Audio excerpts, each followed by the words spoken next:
আচ্ছা, হ্যাঁ, বাংলা। প্লেসটা? চিটাগাং স্যার, চট্টগ্রাম। আসলে আপনার ভোর 3টে বললেন তাই তো? আচ্ছা, ভোর 3টা, ভোরে। হ্যাঁ,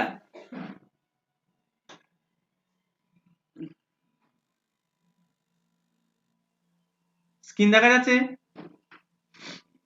হ্যাঁ স্যার, দেখা যাচ্ছে। সবাই মনোযোগ সহকারে শুনুন, ঠিক আছে? দেখুন, আমার কাছে এরকম একটা ক্লায়েন্ট এলো, আমাকে ডেট অফ বার্থ দিল। ডেট অফ বার্থ দেওয়ার পর আমি প্রথমে জিজ্ঞেস করব আপনার জন্ম কি বারে, আপনি বলুন, আমি বলবো না কিন্তু। আপনার জন্ম কি বারে? এই ব্যক্তির জন্ম সোমবারে। সোমবারে। তারপর আমি বলবো হ্যাঁ সোমবারই দেখাচ্ছে, মিললো, ঠিক আছে। 9 আগস্ট 1976 সোমবার, আহ, ভোর 3টের সময় চিটাগাংয়ে জন্ম, ঠিক আছে। আচ্ছা, ঠিক আছে। আচ্ছা, আপনি যে জন্ম বিবরণ দিয়েছেন সেটার সাপেক্ষে এনার যে লগ্ন বেরিয়েছে সেটা হচ্ছে মিথুন লগ্ন, এবং রাশি হচ্ছে মকর রাশি, এবং উত্তরাষাঢ়া নক্ষত্র, শুক্লপক্ষের চতুর্দশী তিথিতে জন্ম, আয়ুষ্মান যোগে জন্ম, এবং নরগণ, ঠিক আছে, এটা খেয়াল রাখবেন। এবং তার সাথে এটা আপনার কি করব, আমি নক্ষত্রটা দেখে নেব। আচ্ছা, ঠিক আছে, আপনার লগ্ন মিথুন আদ্রা নক্ষত্র চতুর্থ চরণে পড়েছে। আদ্রা চতুর্থ চরণে কিন্তু ভালো না। চতুর্থ চরণে আদ্রা নক্ষত্র লগ্ন পড়লে লাইফে অনেক কিছু পাওয়া জিনিস হারিয়ে যায়। পাওয়া জিনিস মানে আপনি দেখবেন কোথাও টাকা ইনভেস্ট করেছেন পাবেন না, বা কাউকে ধার দিয়েছেন টাকা ভুলে যেতে হবে। কারণ আদ্রা নক্ষত্রের চতুর্থ চরণে লগ্ন থাকলে আমরা অনেক ক্ষেত্রে প্রাপ্ত জিনিস থেকে কিন্তু বঞ্চিত হয়ে যাই, এটা কিন্তু নির্দেশ করে। রবি আছে অশ্লেষার দ্বিতীয় চরণে, রবি অশ্লেষার দ্বিতীয় চরণে মোটামুটি শুভ, কারণ আপনি যদি চেষ্টা করেন ঠিকঠাক পরিমাণ জীবনে প্রতিষ্ঠিত হয়ে আসার সম্ভাবনা কিন্তু রয়েছে। তবে রবি অশ্লেষায় থাকলে দ্বিতীয় চরণে আপনার কিন্তু হাড়ের সমস্যা, হাড় এবং হার্টের সমস্যার সম্ভাবনা কিন্তু রয়েছে। এই বিষয়ে আপনি খুব কেয়ারফুল থাকবেন। হ্যাঁ, এই বিষয়ে আপনাকে কেয়ারফুল থাকতে হবে। বুধ বসা আছে পূর্ব ফাল্গুনী শুক্র নক্ষত্র এবং প্রথম চরণ, এবং পূর্ব ফাল্গুনীতে বুধ বসা যথেষ্ট পরিমাণ শুভ। এটা কিন্তু আপনাকে লাইফে জীবনে এগিয়ে যাওয়ার সম্ভাবনা নির্দেশ করে, এবং লাইফে আপনি কিছু করতে চান এবং একটা জায়গায় অ্যাচিভমেন্ট করতে চান, এই সম্ভাবনা। আপনি যথেষ্ট পরিমাণ বুদ্ধিমান এবং এগিয়ে যাবেন, এবং আপনি আপনার লাইফে একটা পর্যায়ে গিয়ে অতি অবশ্যই কিন্তু কোনো না কোনো ভাবে বিজনেসের সাথে কানেক্ট হবেন, কারণ বুধ পূর্ব ফাল্গুনী নক্ষত্রে থাকা যথেষ্ট শুভ। শুক্র সিংহ রাশিতে মঘা নক্ষত্রের তৃতীয় চরণে আছে। আরে বাস, খুব ভালো। সিংহ রাশিতে মঘা নক্ষত্রের গ্রহ থাকা এবং শুক্রের মতো গ্রহ, এটা ভালো। এটা নির্দেশ করে আপনি কিন্তু আপনার যে সম্পর্কের জায়গাগুলা কিন্তু যথেষ্ট ভ্যালু দেবেন, এবং আপনি আপনার সম্পর্কের জায়গাগুলি থেকে বেনিফিটও লাভ করবেন। মঙ্গল বসা আছে উত্তর ফাল্গুনী নক্ষত্রের রবির প্রথম চরণে, এটা খুব একটা ভালো না। এটা আপনার নিজস্ব প্রপার্টির সমস্যা নির্দেশ করছে। আপনার জমি জায়গা থাকলে প্রবলেম দেবে, বা জমি জায়গা থেকে বঞ্চিত হওয়া, বা আপনার লোয়ার পোর্শনে অপারেশনের সম্ভাবনাও কিন্তু এটা দেখাচ্ছে। তাই এখানে খুব ভালো মঙ্গলকে আমি কিন্তু বলবো না, আপনি একটু সাবধানতা মেনটেন করবেন। বৃহস্পতি বসা আছে কৃত্তিকা নক্ষত্রের তৃতীয় চরণে। বৃহস্পতি কৃত্তিকায় থাকলে ভুল সিদ্ধান্ত লাইফে অনেক তৃতীয় চরণে থাকে। ভুল সিদ্ধান্তের কারণে লাইফে ক্ষতি বা লোকসান। আমি কিন্তু পূর্বেই আদ্রা নক্ষত্রে আপনাকে বলেছিলাম যে যে আপনার লাইফে অনেক কিছু বঞ্চিত হওয়ার সম্ভাবনা নির্দেশ করছে, এবং কৃত্তিকাতে বৃহস্পতি এটাই নির্দেশ করছে যে আপনার ভালো মতো অর্থনৈতিক ক্ষতির কিন্তু রয়েছে। আপনাকে লোককে ঠকিয়ে অর্থ নিয়ে নিতে পারে, বা আপনার কাছ থেকে ক্ষতি, টাকা পয়সা ধার দিলে সেটা আপনাকে ক্ষতির সম্মুখীন কিন্তু হওয়ার সম্ভাবনা প্রবল মাত্রায় দেখাচ্ছে। শনি পুষ্যা নক্ষত্রের চতুর্থ চরণে, আরে বাস, খুব ভালো। এটা কিন্তু আপনাকে মাঝে মধ্যে ভালো কেরিয়ারের অপরচুনিটি, কেরিয়ারের সুযোগ, বা ঠিকঠাক ভাবে জীবনে উন্নতি করার জায়গা। এবং শনি পুষ্যা, শনি হচ্ছে আমাদের ধীরগামী গ্রহ এবং আমাদের লাইফের শেষের দিককে নির্দেশ করে। তাই মোটামুটি ভাবে এটা ধরাই চলে আপনার লাইফের শেষের দিক কিন্তু কম বেশি ভালোই হবে, যেহেতু চতুর্থ চরণে বসে আছে। এটা নির্দেশ করছে। চন্দ্র বসে আছে মকর রাশি উত্তরাষাঢ়া নক্ষত্রে চতুর্থ চরণে। দেখুন, উত্তরাষাঢ়া নক্ষত্র এটা আমাদের একটা বিছানাকে নিতে, চন্দ্রের মতো গ্রহ যখন উত্তরাষাঢ়া পায় না, দেখবেন জয়েন্ট ফ্যামিলিতে সম্ভাবনা কমে দাঁড়ায়, হয়তো একাকিত্ব কাটাতে হবে শেষ বয়সে, বা একটু ওই নিজের হাজবেন্ড ওয়াইফ বা সন্তান আদিকে নিয়ে থাকতে হবে, এই সম্ভাবনা। চন্দ্র উত্তরাষাঢ়ায় কিন্তু শেষ বয়সে কষ্ট দেয়, বিশেষ করে যেহেতু চতুর্থ চরণে আছে, তাই কষ্ট পাওয়ার সম্ভাবনাও কিন্তু রয়েছে। সেটা কিন্তু মেনলি আপনি একাকিত্ব পাবেন সেই কারণ সংক্রান্ত, মনের মধ্যে মনের মতো কথা বলতে কত না কত বাধা পাবেন, সবার সাথে হয়তো কথা শেয়ার করতে পারবেন না, সেই দিক থেকে কিন্তু আপনার কিন্তু সমস্যাও কিন্তু দেখাচ্ছে। রাহু সাথী নক্ষত্রের তৃতীয় চরণে রয়েছে, রাহু সাথী নক্ষত্রের তৃতীয় চরণে থাকা এটা কম বেশি ভালো। ভালো এই কারণে আপনি যথেষ্ট জ্ঞানী হবেন, নিজের জীবনে এগোতে চাইবেন এবং মানুষকে সহযোগিতা করতে চাইবেন, মোটামুটি দিক থেকে কিন্তু রাহু সাথী নক্ষত্রে ভালো। তবে রাহু সাথী নক্ষত্রে যেহেতু তৃতীয় চরণে আছে, আপনার কিন্তু কিডনির সমস্যা দিতে পারে, কিডনি ওরিয়েন্টেড প্রবলেম বা আপনার ইউরিন গঠিত প্রবলেমও কিন্তু রয়েছে, বা পেটের সমস্যা, এই বিষয়ে কিন্তু আপনাকে ডক্টর কনসালটেন্সিতে থাকতে হবে, এই বিষয়ে কিন্তু খেয়াল রাখবেন।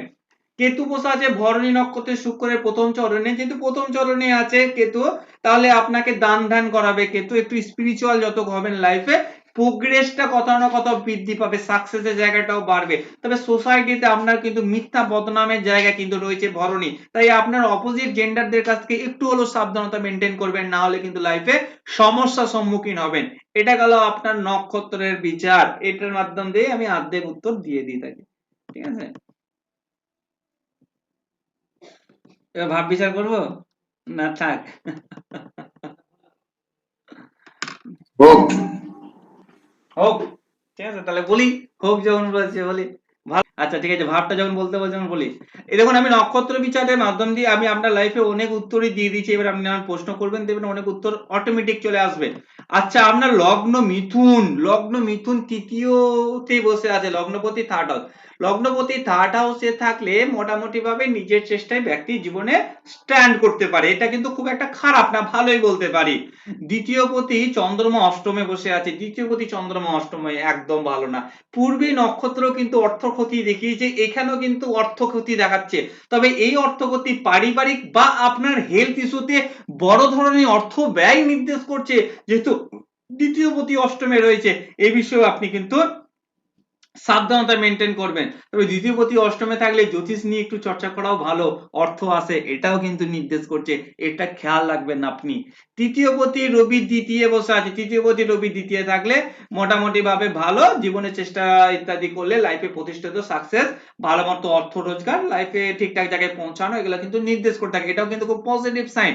এমনকি যদি ঠিকঠাক চেষ্টা করেন, গভর্নমেন্ট সার্ভিসেরও একটা কানেকশন কিন্তু এটা ক্রিয়েট করছে, তবে সেটা আপনাকে চেষ্টা করতে হবে, তবেই কিন্তু এটা নির্দেশ করবে। চতুর্থপতি বুধ তৃতীয় অবস্থান করছে, চতুর্থপতি বুধ তৃতীয় অবস্থান করলে বারবার প্লেস চেঞ্জ হয়, স্থান পরিবর্তন হয়, আপনি যেখানে বড় হয়ে উঠবেন আরেক জায়গায় যেতে হবে, আরেকটা ওখান থেকে আরেকবার চেঞ্জ হবে, কারণ চতুর্থ হচ্ছে আমাদের জানেন তো এই বাসস্থানের জায়গা, থার্ড হাউস হচ্ছে পরিবর্তনের জায়গা, এবং বুধ প্লেস পরিবর্তনকে নির্দেশ করে থাকে। তাই কিন্তু আপনার জন্মস্থান থেকে দূরে গিয়ে উন্নতি, বা আপনার বারবার বিভিন্ন স্থান পরিবর্তন হওয়া, বা জন্মস্থানে থাকলেও উন্নতি হবে, কিন্তু স্থান বা প্লেস কিন্তু বারবার বিভিন্ন কারণে পরিবর্তন কিন্তু নির্দেশ করছে এই জন্মছকে। এরপরে দেখুন, আপনার জন্মছকে পঞ্চমপতি শুক্র সে বসে আছে তৃতীয় ভাবে, পঞ্চমপতি শুক্র তৃতীয় ভাবে বসলে আপনি আপনার ছেলে মেয়েদের জন্য বহুত কিছু করে যাবেন, তাদের লাইফে অনেক কিছু আনবেন, এটা কিন্তু যথেষ্ট পরিমাণ ভালো। পঞ্চমপতি শুক্র তৃতীয় বসলে ছেলে মেয়েদের ভবিষ্যৎ কত না কত সুরক্ষিত থেকে থাকে, যেহেতু ভেনাস এখানে পজিটিভ ভাবে নির্দেশ করছে। ষষ্ঠপতি মঙ্গল অবস্থান করছে তৃতীয় ভাবে, এটা ভালো না, ষষ্ঠপতি মঙ্গল তৃতীয় ভাবে অবস্থান ভালো না, ঝুট ঝামেলা এড়িয়ে চলবেন, না হলে কিন্তু বাদ বিবাদে জড়ালে আইনি সংক্রান্ত সমস্যায় ভালো মতো ভোগাতে পারে, এই বিষয়ে কিন্তু খুব মেনটেন করবে। তবে ষষ্ঠত আমাদের কর্মেরও ভাব তৃতীয় ভাবে বসে আছে, তাই ষষ্ঠপতি তৃতীয় থাকলে আপনি একাধিক কর্ম যুক্ত হতে পারেন, বা আপনার পরিবারে অনেকেই দেখবেন সার্ভিস করবে বা চাকরি করবে, এটা কিন্তু নির্দেশ করছে। সপ্তমপতি যদি বিচার করি, সপ্তমপতি দ্বাদশে থাকা ভালো না, কারণ সপ্তমপতি দ্বাদশে থাকলে পার্টনার থেকে শুরু করে প্রচুর দায়িত্ব পালন করতে হবে একটা পিরিয়ডের উপর, আপনাকে প্রচুর হেডেক নিতে হবে, রাতের বেলায় ঘুমের সমস্যা দেখা যাবে, যত বয়স বাড়বে নিদ্রা ঠিকঠাক আসবে না, রাতের বেলায় বিনা কারণে ঘুম ভেঙে যাবে, বা কোন রকম ভাবে হেলথ ইস্যুর কারণে ভালো মতো ট্রাভেল দেবে, যার কারণে রাতের বেলায় নিদ্রা বা ঘুমার সমস্যা কিন্তু ভালো মতো দেখা যাবে, কারণ সপ্তমপতি দ্বাদশের জুপিটার কিন্তু এখানে খুব একটা পজিটিভ ভাইব্রেশন দিচ্ছে না। অষ্টমপতি শনি দ্বিতীয় বসে আছে, এটা নির্দেশ করছে আপনি যদি জ্যোতিষ সংক্রান্ত চর্চা করেন এটা খুবই ভালো, কারণ সেখান থেকে অর্থ ইনকাম, বা পরিবারে কোনো ব্যক্তি যদি অ্যাস্ট্রোলজি নিয়ে চর্চা করে সেটাও কিন্তু খুবই পজিটিভ। বাট অষ্টমপতি শনি দ্বিতীয় থাকা এটা আবারও নির্দেশ করছে যে আপনার ইকোনমিক ক্ষতি হবে, অথবা আপনি কিন্তু লাইফে বড় ধরনের অসুখের কারণে অর্থ ব্যয় বা অর্থ খরচের জায়গাও কিন্তু এটা নির্দেশ করছে।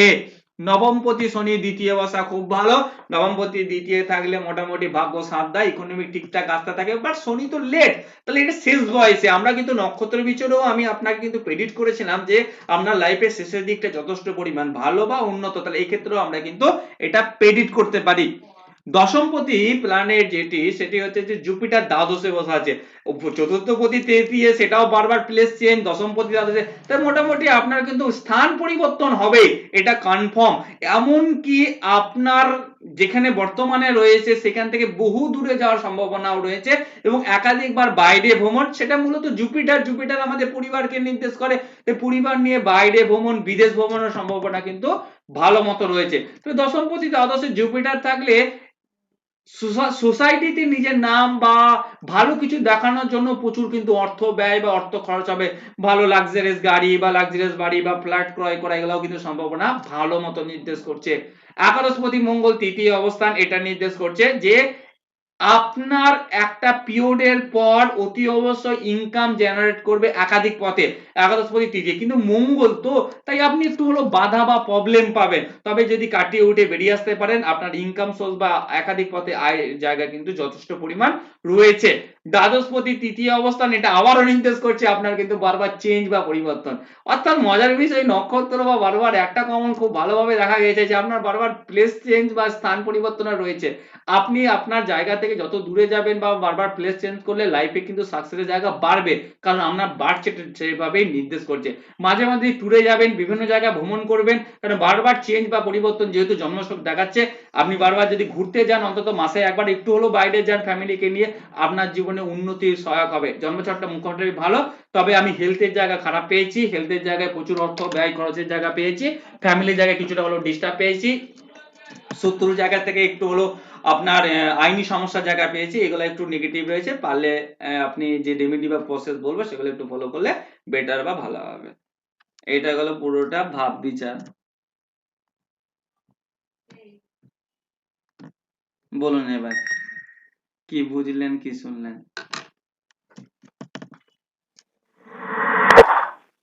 খুব ভালো লাগলো, আমি কিন্তু অনেকটা আইডিয়া পাওয়া গেল কি বলতে। আচ্ছা এবার এবার এবার শুনি ব্যক্তির সম্পর্কে, আমি তো কিছুই তো জানি না, উনি কি করেন আগে বলুন তো। উনি চাকরি করেন।